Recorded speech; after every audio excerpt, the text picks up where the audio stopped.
Assalamualaikum warahmatullahi wabarakatuh. Selamat datang kembali. Di video ini kita akan membahas tentang tanggung jawab dan kewajiban lembaga penyelenggara akreditasi atau kita singkat dengan LPA di dalam sistem akreditasi fasilitas pelayanan kesehatan yang bisa kita temukan di dalam Keputusan Menteri Kesehatan Nomor 32 Tahun 2023. Di dalam keputusan Menteri Kesehatan tersebut, ada 13 lembaga yang disahkan sebagai lembaga penyelenggara akreditasi. Lembaga ini memiliki tugas membantu Menteri dalam melaksanakan survei akreditasi untuk fasilitas pelayanan kesehatan yang meliputi puskesmas, klinik, laboratorium kesehatan, unit transfusi darah, tempat praktek mandiri dokter, dan tempat praktek mandiri dokter gigi, sesuai dengan ketentuan peraturan perundang-undangan.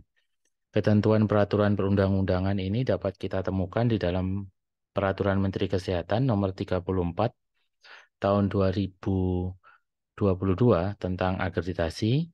Kemudian yang kedua itu adalah standar dan instrumen akreditasi, serta petunjuk teknis pelaksanaan akreditasi yang diterbitkan oleh Dirjen Pelayanan Kesehatan.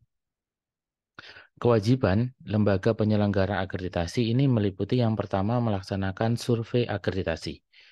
Survei ini berpedoman pada standar akreditasi yang telah ditetapkan oleh kementerian dan kebijakan yang lain terkait dengan akreditasi yang dikeluarkan oleh kementerian.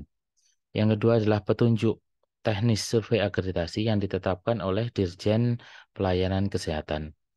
Kewajiban yang kedua itu adalah melaporkan pelaksanaan survei akreditasi dan rekomendasi status akreditasi fasilitas pelayanan kesehatan berdasarkan verifikasi yang dilakukan oleh tim verifikator sesuai dengan petunjuk teknis dan dikirimkan melalui sistem informasi mutu pelayanan kesehatan. Kemudian yang ketiga itu memiliki kewajiban melaporkan penyelenggaraan akreditasi secara berkala. Dalam hal ini setiap 1 tahun sekali atau sewaktu-waktu sesuai dengan kebutuhan.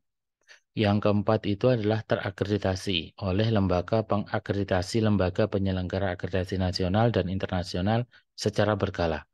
Jadi 13 lembaga tersebut harus dilakukan akreditasi dan akreditasi itu dapat menggunakan lembaga akreditasi nasional dan lembaga akreditasi secara internasional paling lambat 5 tahun sejak ditetapkan dan dibuktikan dengan dokumen telah terakreditasi.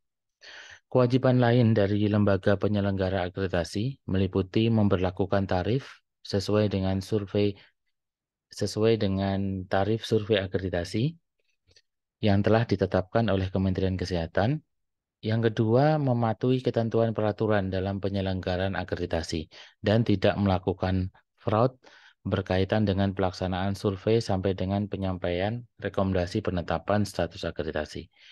Yang ketiga, itu melakukan pelatihan calon surveyor akreditasi Vaskes menggunakan kurikulum dan modul pelatihan yang terkait. Nah, modul pelatihan ini ditetapkan oleh Kementerian Kesehatan. Yang keempat itu mematuhi target indikator kinerja lembaga. Jadi lembaga ini memiliki target indikator kinerja. Target indikator kinerja ini sebagaimana yang tertera di dalam perizinan lembaga. Yang kelima adalah menetapkan indikator mutu lembaga beserta target yang harus dicapai. Dan yang keenam itu adalah menugaskan tim surveyor yang memiliki sertifikat pelatihan sesuai dengan ketentuan. Jadi demikian ini adalah kewajiban-kewajiban lembaga penyelenggara akreditasi sebagaimana tersebut di dalam Keputusan Menteri Kesehatan Nomor 32 Tahun 2023. Terima kasih. Semoga bermanfaat untuk kita semua. Assalamualaikum warahmatullahi wabarakatuh.